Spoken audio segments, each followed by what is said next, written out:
ரஜினி அப்படின்ற ஒரு சொல் மந்திரத்தை உச்சரிக்காத சினிமா உலகமே இருக்க முடியாது. உலகம் முழுக்கவே கோடிக்கணக்கான ரசிகர்களை கொண்டவர் தான் சூப்பர் ஸ்டார் ரஜினிகாந்த் அவர்கள். தன்னுடைய கடின உழைப்பால இன்று சூப்பர் ஸ்டாராக ஜொலித்துக் கொண்டிருக்காரு. சினிமா உலகில் 50 ஆண்டுகளை கடந்து தனி சாம்ராஜ்யத்தை உருவாக்கியிருக்காரு. சூப்பர் ஸ்டார் ரஜினிகாந்துடைய படங்கள் அப்படின்னாலே ரசிகர்கள் மத்தியில அதீத எதிர்பார்ப்பு இருப்பது உண்டுதான். அதுவுமே ஏற்கனவே வெற்றி பெற்ற திரைப்படத்துடைய 2ஆம் பாகமாக உருவாகும் படம் அப்படின்னா சொல்லவா வேண்டும். அந்த வகையில தான் ரஜினிகாந்த் நடிக்கும் ஜெயிலர் 2 திரைப்படம் குறித்த சுவாரஸ்ய தகவல்கள் அடுத்தடுத்து வெளியாகிருக்கு. இயக்குனர் நெல்சன் திலீப்குமார் இயக்கத்துல ரஜினி சார், எஸ்.ஜே. சூர்யா, யோகி பாபு, ரம்யா கிருஷ்ணன், மிர்னா மேனன் ஆகியோர் பலருமே நடிச்சிட்டு இருக்காங்க. சன் பிக்சர்ஸ் நிறுவனம் தயாரிக்கும் இந்த படத்திற்கு அனிருத் அவர்கள் இசையமைச்சிருக்காரு. வர 2026ஆம் ஆண்டு ஜூன் மாதம் இந்த படம் உலகம் முழுக்கவே ரிலீஸ் ஆக இருக்கு. சென்னை, கோயம்புத்தூர், கேரளா, கோவா, மைசூர் அப்படின்னு பல பகுதிகளில் ஜெயிலர் 2 படத்துடைய படப்பிடிப்பு நிறைவுற்றதாம். வர டிசம்பர் மாதம் இந்த படத்துடைய படப்பிடிப்பு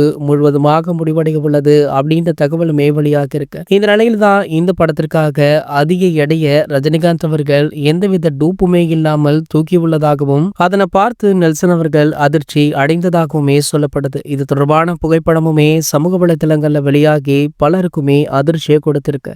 சூப்பர் ஸ்டார் அவர்கள் அந்த வெயிட்டை லிஃப்ட் பண்ணும்போது பலருமே அவரை பார்த்து கைத்தட்டி ஆரவாரமுமே பண்ணிருக்காங்க. ஒரு ஷூட்டிங் ஸ்பாட் புகைப்படத்தை உலக அளவுல தற்போது சூப்பர் ஸ்டாருடைய ரசிகர்கள் ட்ரெண்ட் செய்யவுமே ஆரம்பிச்சிருக்காங்க. இது போன்ற செய்திகளை பற்றி நீங்க உடனே தெரிஞ்சுக்க நம்மளுடைய சேனலை மறக்காம சப்ஸ்கிரைப் பண்ணிக்கோங்க.